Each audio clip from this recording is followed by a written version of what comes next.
নমস্কার, আপনারা দেখছেন হাই নিউজ। আমি শ্রীপর্ণা রয়েছে আপনাদের সঙ্গে। শুরু করছি আজকে নিউজ টুডে। শুরুতেই দেখে নেব আজকের হেডলাইন্স।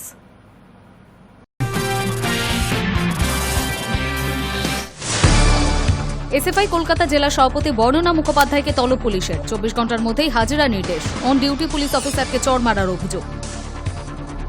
মুখ্যমন্ত্রীর প্রশংসায় দিলীপ। মুখ্যমন্ত্রীর বিরুদ্ধে অন্তত দুর্নীতির কোনো অভিযোগ নেই, দাবি দিলীপের। ফের মেট্রো বিভ্রাট। নোয়াপাড়া কারশেডে বিদ্যুতের সমস্যার জেরে স্টেশনে মেট্রো ঢুকতে দেরি। অফিস টাইমে ভোগান্তির শিকার যাত্রীরা। ভূমিকম্পে কেঁপে উঠল রাজধানী শহর। দিল্লির পাশাপাশি নয়ডা, গুরগাঁও, গাজিয়াবাদ, ফরিদাবাদেও কম্পন। রিক্টার স্কেলে কম্পনের মাত্রা 4.1। দীঘায় জগন্নাথ মন্দিরের উদ্বোধনের সময় থেকে দিলীপ ঘোষের দল বদল নিয়ে নানা জল্পনা শুরু হয়েছিল। তবে জল্পনার অবসান ঘটালেন দিলীপ নিজেই। জানিয়ে দিলেন দল বদল করছেন না দিলীপ ঘোষ। দল বদল করছেন না। দিল্লিতে দাঁড়িয়ে যাবতীয় জল্পনার ইতি টানলেন বঙ্গ বিজেপির প্রাক্তন সভাপতি দিলীপ ঘোষ। বুধবার শিবপ্রকাশের সঙ্গে সাক্ষাতের পর দিলীপ বলে দিলেন, যে পার্টি দাঁড় করিয়েছে সে কেন দল ছাড়বে। তবে একই সঙ্গে মুখ্যমন্ত্রী মমতা বন্দ্যোপাধ্যায়ের প্রশংসাও শোনা গেল দিলীপের মুখে।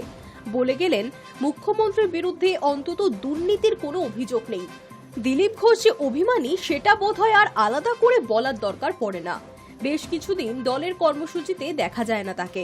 দলের কোনো বড় নেতা এলে ডাকও পেতেন না। সাংগঠনিক বৈঠকে ডাকা হতো না। এমনকি কোথাও গেলে স্থানীয় কর্মীদের সহযোগিতাও পেতেন না। এর মধ্যে তার দল বদলের জল্পনাও শোনা গিয়েছে। দীঘার জগন্নাথ মন্দিরে গিয়েছেন, মুখ্যমন্ত্রীর প্রশংসা করেছেন, 21-এর মঞ্চে থাকবেন না জোর গলায় বলেননি। সেই দিলীপ ঘোষ যেন আচমকায় বদলে গেলেন। দিল্লিতে তলব পেয়ে হাবে ভাবে আমূল বদল। বুঝিয়ে দিলেন দল বদলের প্রশ্ন আর নেই। সকলের সঙ্গে মিলেমিশে কাজ করতে চাইছেন। অভিমান এখনো আছে, তবে তিনি বিজেপির শৃঙ্খলাবদ্ধ সৈনিক। অন্তত দিল্লিতে শিবপ্রকাশের সঙ্গে দেখা করার পর তেমনটাই জানিয়েছেন দিলীপ ঘোষ। বোঝা গেল অভিমানী দিলীপ দিল্লির পেপটকে খানিকটা চাঙ্গা হয়েছেন। তিনি বলছেন, আগে থেকে অনেক কিছু ঘটেছে। পার্টির মিটিংয়ে আমার চেয়ার দেওয়া হতো না। আমি তো কাজ করেছি, দল ছেড়ে তো যাইনি। একজন দুজন আমায় দল ছাড়া করতে চেয়েছিল। তারা চেষ্টা করেছিল, যে পার্টি দাঁড় করিয়েছে সে কেন দল ছাড়বে। কারা দল থেকে তাড়ানোর চেষ্টা করেছিল সেই প্রশ্ন এড়িয়ে গিয়েছেন বঙ্গ বিজেপির প্রাক্তন সভাপতি। তবে ঘুরিয়ে শুভেন্দু সুকান্ত জুটিকে কটাক্ষ করতে ছাড়েননি দিলীপ ঘোষ। লোকসভায় তাকে মেদিনীপুর থেকে সরিয়ে দুর্গাপুরে পাঠানোর যে সিদ্ধান্ত নেওয়া হয়েছিল সেটা যে ঠিক নয় তাও মনে করিয়ে দিয়েছেন তিনি। কিছুদিন আগেই মুখ্যমন্ত্রীর প্রশংসা শোনা গিয়েছিল তার মুখে।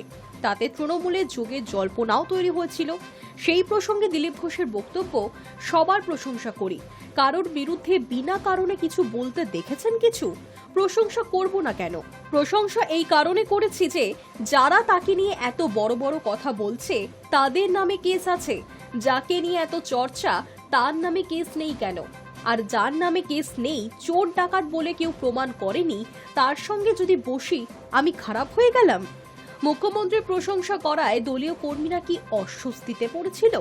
দিলীপের জবাব, কর্মীরা নয়, কিছু লোক অস্বস্তিতে পড়েছিল। সমস্যা হলো মমতা বন্দ্যোপাধ্যায় আমায় এত গুরুত্ব দিয়েছে কেন? এজন্যই দলের অনেকে অস্বস্তিতে পড়েছিল। তার নিশানা যে বিরোধী দলনেতা শুভেন্দু অধিকারীর দিকে, সেটা বলতে রাজনৈতিক বিশেষজ্ঞ দরকার পড়বে না। High news network.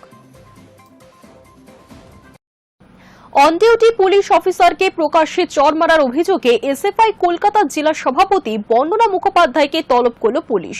24 ঘন্টার মধ্যে হাজিরার নির্দেশ দেওয়া হয়েছে। বুধবার রাজ্য তথা দেশ জুড়ে বন্ধ কর্মসূচি পালন করেছে বামেরা। সেখানেই পুলিশি বাধার মুখে সম্মুখীন হয়েছিলেন ধর্মঘটকারীরা। বিক্ষিপ্ত অশান্তির ঘটনার মধ্যেই প্রকাশ্যে এসেছে পুলিশকে চড় মারার ছবি। জানা গিয়েছে, জোড়াসাঁকো থানার পুলিশ আধিকারিকের গায়ে হাত তোলেন বাম নেত্রী।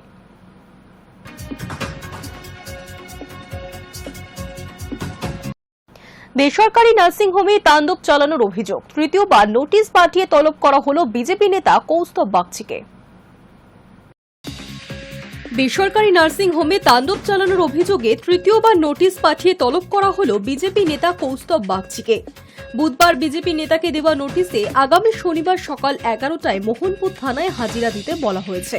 আর এই নিয়ে কৌস্তব বাগচি জানিয়েছেন, মোহনপুর থানা আমার বিরুদ্ধে যে মিথ্যা মামলা করেছিল তার প্রেক্ষিতেই গত সোমবার ব্যারাকপুর আদালতে আত্মসমর্পণ করে জামিন পাই। বিষয়টি আমি মোহনপুর থানার ভারপ্রাপ্ত আধিকারিক এবং তদন্তকারী অফিসারকে জানিয়েছিলাম। তারপরও আমার কাছে নোটিশ এসেছে, আর এতেই বোঝা যায় রাজ্য পুলিশ কতটা প্রতিহিংসা পরায়ণ।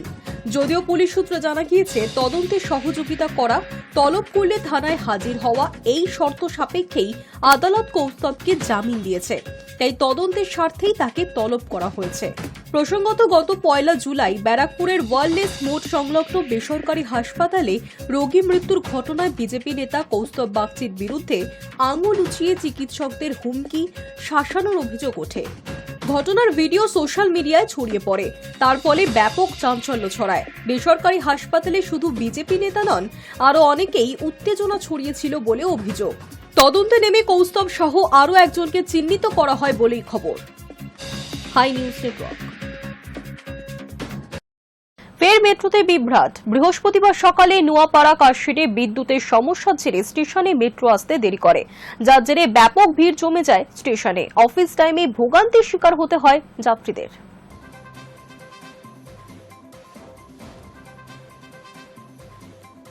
ফের দিনের ব্যস্ত সময় মেট্রো বিভ্রাট, ব্লু লাইনের পরিষেবা আংশিক ব্যাহত।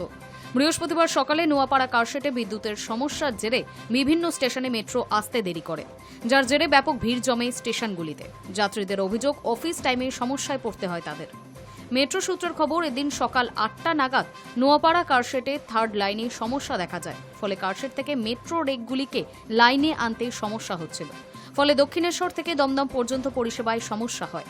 মেট্রো কর্তৃপক্ষের দাবি, 2টি নির্ধারিত সময়ের মেট্রোর মধ্যে একটি দমদম থেকে দক্ষিণেশ্বর পর্যন্ত যাচ্ছিল, কিন্তু এর প্রভাবে পড়ে প্রায় সব স্টেশনই।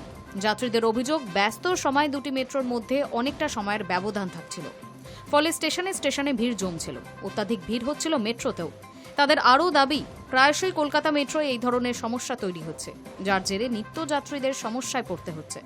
অত্যাধিক ভিড়ে যাত্রীরা অসুস্থও হয়ে পড়ছেন।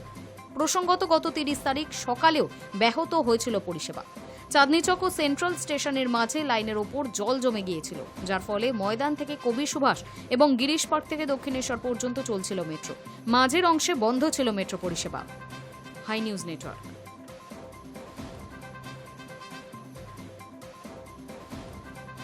সবকিছু ঠিক থাকলে চলতি বছরের শেষেই বিহারে বিধানসভা নির্বাচন, আর তার আগেই ভোটার তালিকা সংশোধনের কাজ শুরু করছে নির্বাচন কমিশন। কিন্তু সেই তালিকাকে ঘিরেই উঠছে বিস্তর প্রশ্ন। এবার নির্বাচন কমিশনের গাফিলতির বিরুদ্ধে সরব হল তৃণমূল কংগ্রেস। দলের পক্ষ থেকে একটি ফেসবুক পোস্টে দাবি করা হয়েছে, বিহারের মাধেপুরা জেলায় এক মহিলার ভোটার আইডি কার্ডে তার নিজের ছবির পরিবর্তে ছাপা হয়েছে মুখ্যমন্ত্রী নীতিশ কুমারের ছবি। তৃণমূলের দাবি, এই ঘটনা শুধু চাঞ্চল্যকরই নয়, বরং ভোটার তালিকা তৈরির কাজ নিয়ে কমিশনের দায়িত্ব জ্ঞানহীনতার পরিচয় পাওয়া যাচ্ছে।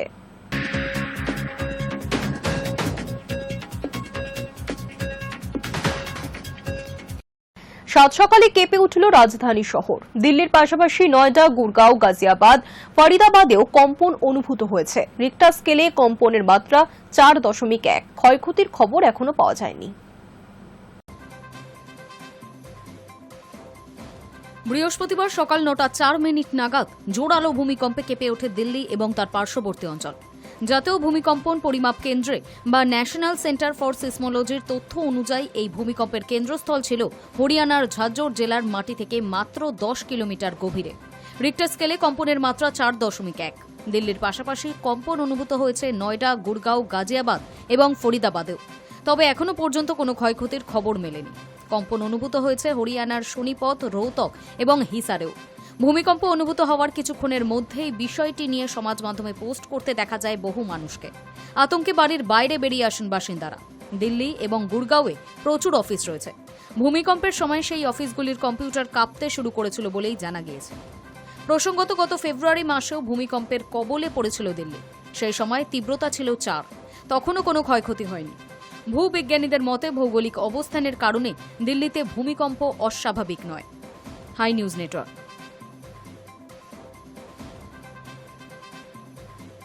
সময় এখন বিরতির, ফিরে আসছি বিরতির পর।